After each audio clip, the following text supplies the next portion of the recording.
Salut, c'est Kelly. Le week-end dernier, j'ai découvert une technologie fascinante, l'impression 3D. J'avais besoin d'une nouvelle planche de surf, alors je me suis renseignée sur les fournisseurs actuels.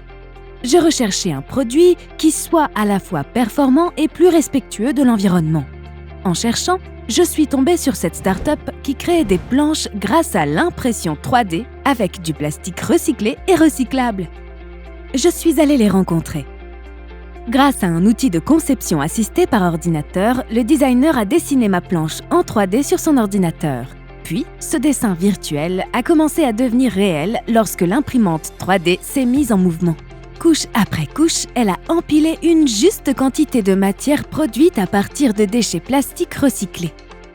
Et voilà, après plusieurs heures de travail, ma planche était là, sous mes yeux, plus vraie que nature. Au-delà du plastique, les imprimantes 3D utilisent également d'autres matériaux, tels que les métaux, les céramiques, silice, alumine, plâtre et les matières organiques, cire, tissu et cellules.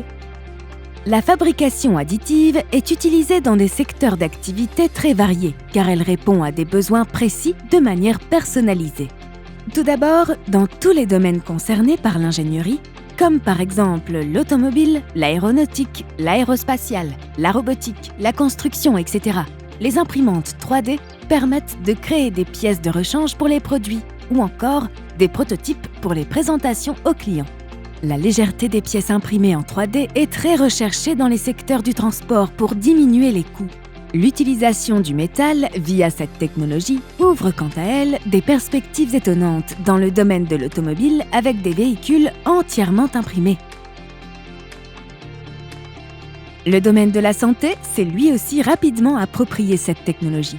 Aujourd'hui, on imprime des prothèses sur mesure en un temps record. Un atout très recherché par les médecins, les dentistes et les vétérinaires. Les chercheurs travaillent actuellement au développement de la bioimpression, qui consiste à imprimer du tissu cellulaire ou même un organe. Une vraie révolution à venir pour les prochaines années. Dans le secteur de l'architecture, le potentiel de cette technologie est une évidence. Aujourd'hui, elle est souvent utilisée pour réaliser des maquettes de projets immobiliers extrêmement détaillés. Au-delà des maquettes, les architectes construisent déjà des maisons ou des ponts. Et la NASA a pour projet de créer des stations permettant d'accueillir les hommes sur la Lune ou sur Mars. Et toi, qu'en ferais-tu ? À quel défi souhaites-tu répondre avec cette technologie ?